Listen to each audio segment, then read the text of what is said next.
12 segundos 8 milésimas de iniciar la séptima vuelta del Gran Premio de San Marino de 1994, el piloto brasileño de Fórmula 1 Ayrton Senna se estrellaba con su auto y fallecía horas más tarde. Uno de los mejores pilotos del mundo, Ayrton Senna, ha muerto. Esta carrera pasará a la historia como una pesadilla. Los médicos no pudieron hacer nada por salvarle la vida. Esta noche el mundo de las carreras estaba conmocionado. ¿Por qué Senna, un triple campeón mundial, repentinamente daba un viraje y se salía de la pista? Este programa utilizará la información del ordenador del monoplaza de Senna para resolver el misterio, analizando paso a paso los 12,8 segundos que cambiaron el mundo del deporte del motor para siempre.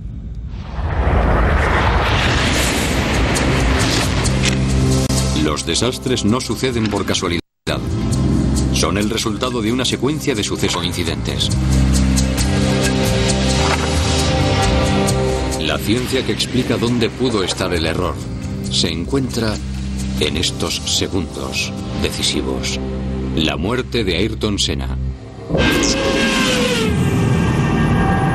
Esta es una reconstrucción de la vista frontal desde el vehículo de Senna al aproximarse a esta última curva a casi 320 km por hora. Pero para llegar a comprender lo que sucedió, tendremos que retrasar el reloj y empezar en el principio de la séptima vuelta. La última de la corta pero brillante vida de Ayrton Senna.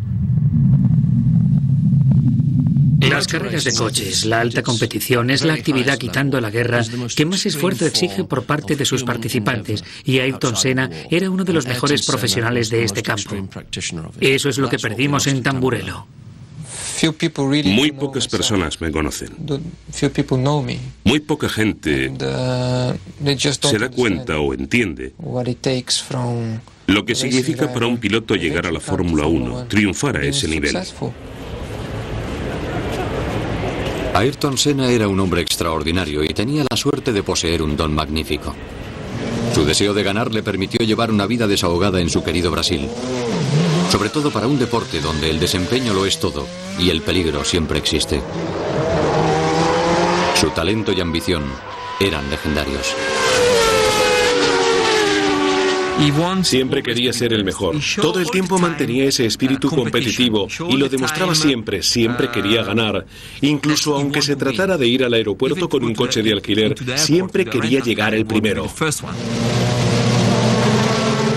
Suele coincidir que los grandes pilotos de verdad, aquellos que ganan muchos campeonatos del mundo, también son gente muy inteligente. Ayrton era así. ¿Quién sabe cuántos campeonatos más habría ganado si hubiera vivido más? La Fórmula 1 es la primera categoría mundial del deporte del motor. Cuenta con más financiación, una cobertura televisiva más amplia y una tecnología más avanzada que cualquier otro tipo de especialidad. Su particular reglamento la convierte en una actividad muy competitiva, tanto entre diseñadores e ingenieros como entre los mismos pilotos. Una de las normas de la Fórmula 1 es que cada escudería tiene que fabricar su propio coche. Tienes que diseñar todo, salvo el motor y la caja de cambios que te permiten comprar. Debido a que cada escudería tiene que diseñar constantemente sus propios vehículos, el ritmo de desarrollo es vertiginoso, puesto que cada equipo intenta ganarle la baza a sus competidores, invirtiendo dinero en investigación y en tecnología. Un simple segundo en toda una vuelta supone una ventaja enorme y por eso los coches están preparados con sumo cuidado. Dado que hay tanto dinero y esfuerzo en juego, la responsabilidad de que la máquina rinda al máximo recae totalmente en el conductor. Lo que Senna aportó al arte de la conducción y al deporte del motor fue un compromiso absoluto y total. Ahora bien, esas son palabras fáciles de decir en este mundillo. Pero él estaba dispuesto a quedarse en la pista hasta medianoche para comprobar cosas como la telemetría, el listado del ordenador, haciendo preguntas a todo el mundo una y otra vez, porque tenía que entender todos y cada uno de los aspectos de su vehículo. Literalmente, dejaba rendidos a los técnicos repasando una y otra vez todo, porque para él era vital saber. Nadie había tenido antes ese grado de entendimiento y de entrega. Y ahora, claro, se ha convertido en una norma. Y eso es lo que él aportó. Cuando Ayrton Senna cruzaba la línea y empezaba su séptima vuelta del Gran Premio de San Marino, iba en busca de su cuarto título mundial. Se encontraba en primera posición, como a menudo sucedía, viajando a una velocidad de 304 km por hora.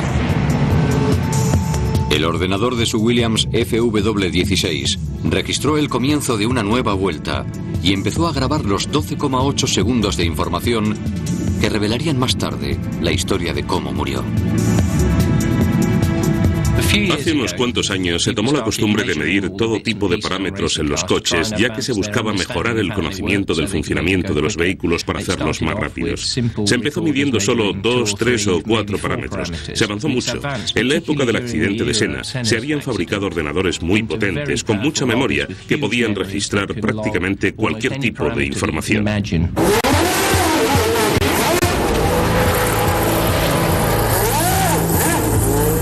Aunque el objetivo de registrar tanta información variada era fabricar coches más rápidos, con ello también se obtenían datos vitales para esclarecer las causas de un accidente, al igual que las cajas negras de los aviones.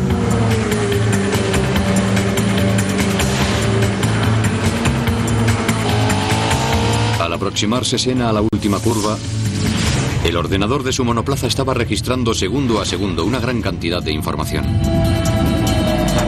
A los 9,1 segundos de iniciar la séptima vuelta, Senna había pisado el acelerador hasta el fondo. Tenía algo que probar. Senna estaba pasando una crisis. Se había ido al equipo Williams porque en teoría tenían el mejor coche y eso le daría su cuarto título mundial. Pero durante esa temporada no había hecho ningún punto. El coche había resultado ser difícil de manejo y lejos de estar ganando todas las carreras que la gente decía que podía ganar, en realidad no había logrado terminar ninguna, por lo que sentía una gran responsabilidad encima. Tenía que triunfar en Imola. Imola, al norte de Italia, es uno de los circuitos más rápidos de la Fórmula 1. En él se celebraba la tercera fase del campeonato de ese año. Al final de una gran recta, se encontraba una curva muy amplia, la famosa y enigmática Tamburello. Un cierto misterio rodea a Tamburello. Es una curva muy rápida donde se alcanzan velocidades frenéticas. Tiene una zona pequeña de hierba, muy poca pista y a continuación un muro. Todos los pilotos sabían que se podía tomar la curva sin ningún tipo de problema. Sí, todo va bien. Pero si por alguna razón algo sale mal, es muy peligrosa porque no hay mucho espacio para salir de ella. Una de las consecuencias del accidente de Senna ha sido un replanteamiento en el trazado de los circuitos de todo el mundo. Tamburello fue rediseñada y convertida en una chicane de izquierda a derecha para obligar a los pilotos a reducir la velocidad. Pero a las 2:17 del domingo 1 de mayo de 1994 seguía siendo la misma curva difícil e implacable que ponía a prueba la propiedad que define por excelencia todo auto de la Fórmula 1: la capacidad de agarre en las curvas a velocidades extremas.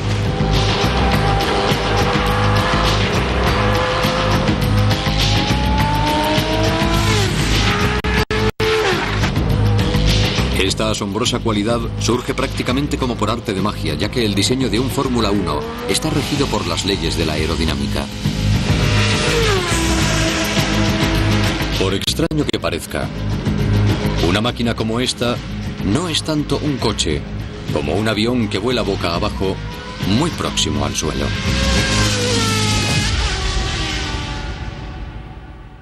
El elemento aerodinámico más simple es el ala. En un avión, el ala está colocada de esta forma y el aire que circula por la parte superior tiene que hacer un recorrido mayor que el que pasa por debajo. De manera que el aire de encima tiene que ir más rápido que el de abajo. Cuanto más rápido circule, menor es su presión. Esto produce un efecto de elevamiento. Daniel Bernoulli demostró en el siglo XVIII que cuanto mayor era la velocidad del aire, menor era su presión. Este es el principio fundamental que explica por qué los aviones vuelan y por qué los autos de Fórmula 1 no se salen de la pista. En un coche de carreras cogemos el ala y la colocamos al revés, de manera que se produce una fuerza de succión, lo que llamamos downforce. Este efecto suelo o downforce es el santo grial de la ingeniería de los vehículos de carreras modernos, porque empuja el coche y las ruedas hacia abajo, aumentando hasta 4 veces el agarre del vehículo al piso.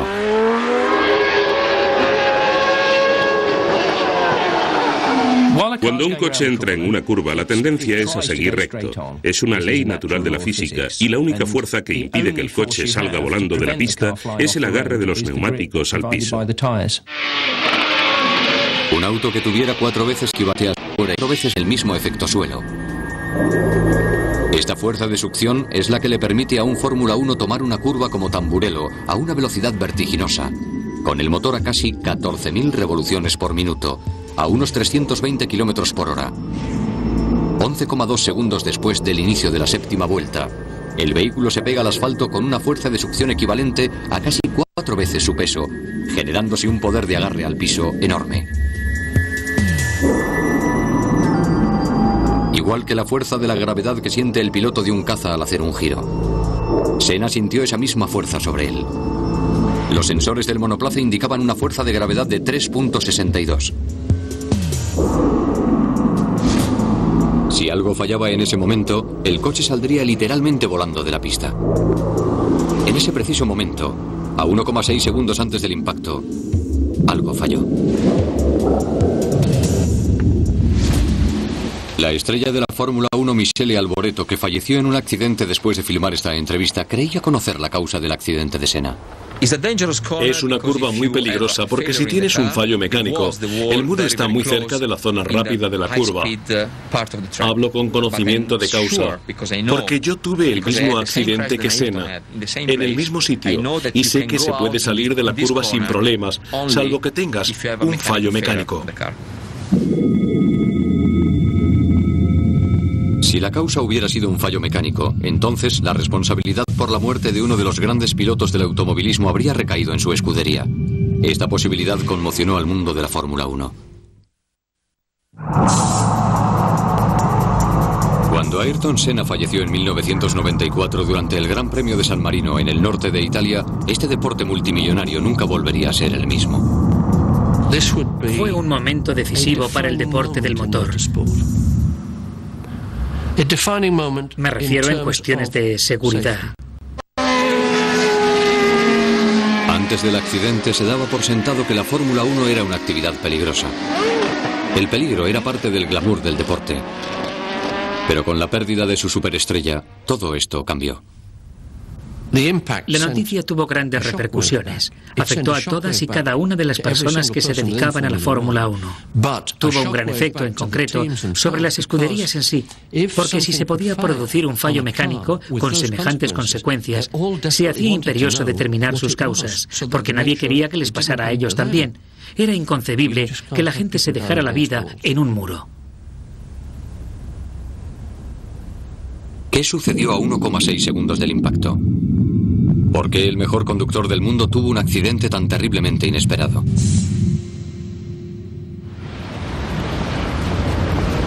Como el accidente sucedió en Italia, y allí la ley exige que se investigue la causa de toda muerte en circunstancias extrañas, se celebró un juicio que duró varios años.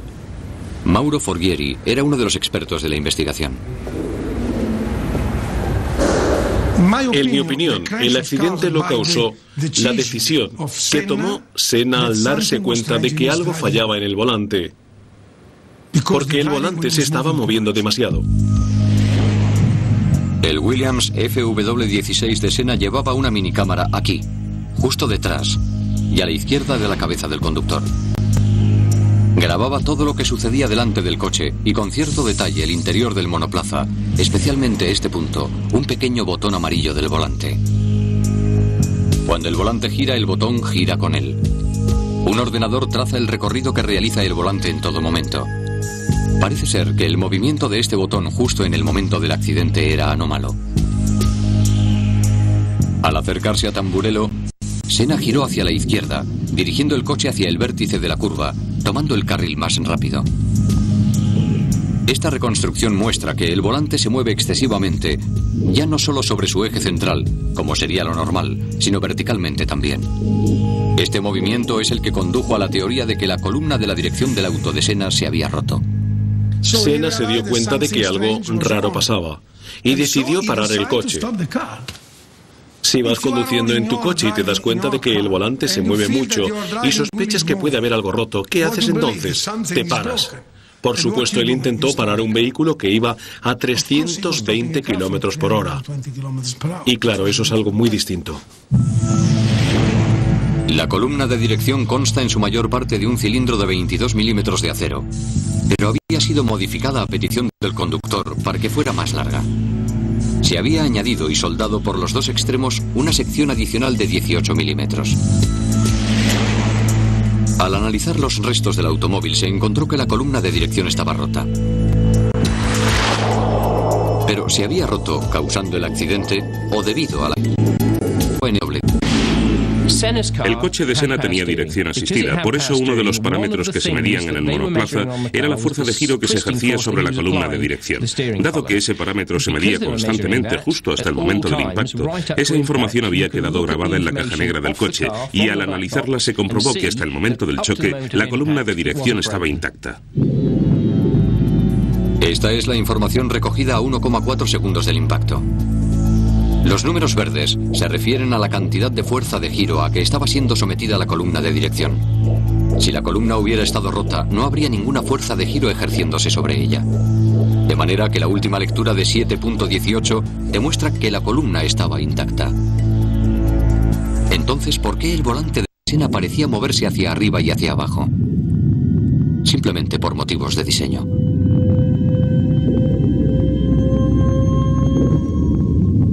Estas secuencias inéditas muestran la amplitud de movimiento vertical que posee el volante de un Williams Fórmula 1 idéntico al de Senna.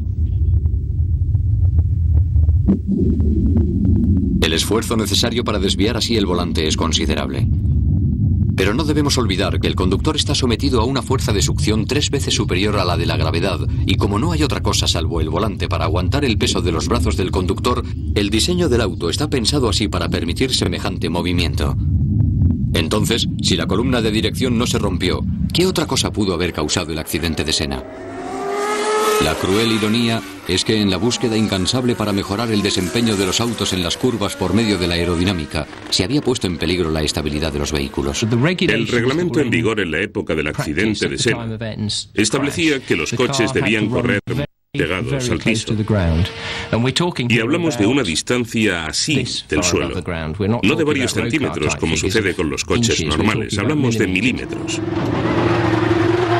La razón de establecer una distancia tan pequeña entre el chasis y el piso se debía una vez más al principio básico de la física de que el aire que viaja a gran velocidad crea zonas de bajas presiones. El ingeniero quiere obtener la máxima velocidad posible del aire que pasa por debajo del vehículo, dado que esto genera una zona de bajas presiones que hace que el coche se pegue al suelo. Cuanto más rápido viaje el aire por debajo del auto, menor será su presión, justo como establece el principio de Bernoulli. La manera de hacer que un vehículo sea más veloz es reducir la altura del chasis al suelo, puesto que cuanto más pequeño sea el hueco entre el auto y el piso, más rápidamente tendrá que pasar el aire por debajo. Un coche muy bajo implica un efecto suelo muy grande.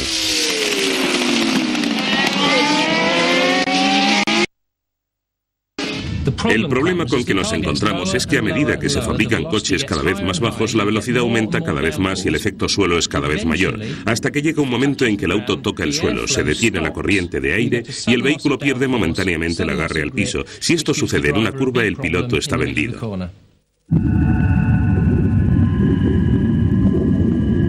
La clave para hacer un buen tiempo en una vuelta en la época de Senna era saber equilibrar una serie de maniobras técnicas. La recompensa de lograrlo, hablando en términos automovilísticos, era muy grande. Bajar 1 milímetro significa que vas a aumentar la velocidad de tu coche en varias décimas de segundo. Y en algunos circuitos esto se traduce hasta medio segundo más rápido por vuelta. De manera que todas las escuderías ponían sus coches a punto hasta el límite. Los hacían tan bajos como fuera posible. Pero si sucedía algo que hiciera descender la altura del auto por debajo de un punto crítico, el piloto podía correr grave peligro. Exactamente a 11.0 segundos del inicio de la séptima vuelta de Senna, algo había producido esa reducción en la altura del Williams de Senna. Los televidentes pudieron ver cómo saltaban chispas del auto de Senna, lo que indicaba que el coche estaba tocando el suelo en medio de una de las curvas más rápidas de la Fórmula 1. ¿Cuál era la causa de que el vehículo de Senna estuviera rozando el piso ese día de 1994? En el caso del accidente de Senna, justo al principio de la carrera se había producido un accidente múltiple, así que se decidió que los autos corrieran detrás del coche de seguridad. El problema es que el coche de seguridad es un coche normal, que va rápido pero nunca podría llegar a lo que un coche de carreras puede hacer. La carrera de Imola era solo la segunda vez que se utilizaba un coche de seguridad en una pista seca durante una competición de Fórmula 1, y el resultado fue un caos total, ya que los autos tuvieron que circular lentísimos detrás de él. Los neumáticos que en una situación normal se habrían calentado se enfriaron y se contrayeron. Al contraerse provocaron que la altura del vehículo cayera por debajo del límite de seguridad. En condiciones normales, en las zonas del piso donde hubiera abombamientos, el coche tocaría ligeramente el suelo. Pero por supuesto, al disminuir la presión de los neumáticos, tal vez en un 25%, la rueda oscilaría en altura hasta 4 o 5 milímetros, y cuando el chasis del auto, que es metálico, da en el suelo, en lugar de producirse el efecto de agarre que te dan los neumáticos, tienes una especie de patín que te hace derrapar. No solo se había suprimido gran parte del efecto suelo al impedir el paso de la corriente de aire debajo del vehículo, ahora este descansaba, durante una milésima de segundo, en el metal del chasis. De repente, el monoplaza de Senna perdió el agarre al piso al tomar la curva. A los 11,2 segundos, la parte trasera del auto patinó. Con una rapidez increíble de reflejos, una décima de segundo más tarde, Ayrton Senna trató de compensar. El morro del vehículo se clavó en el suelo y giró hacia la derecha.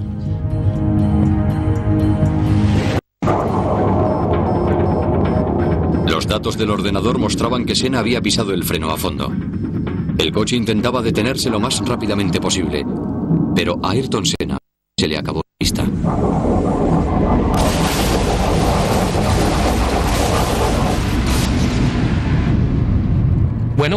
Después de todo, lo realmente trágico del accidente de Ayrton fue que si no hubiera sido por una pequeña cosa, habría podido salir del coche por su propio pie.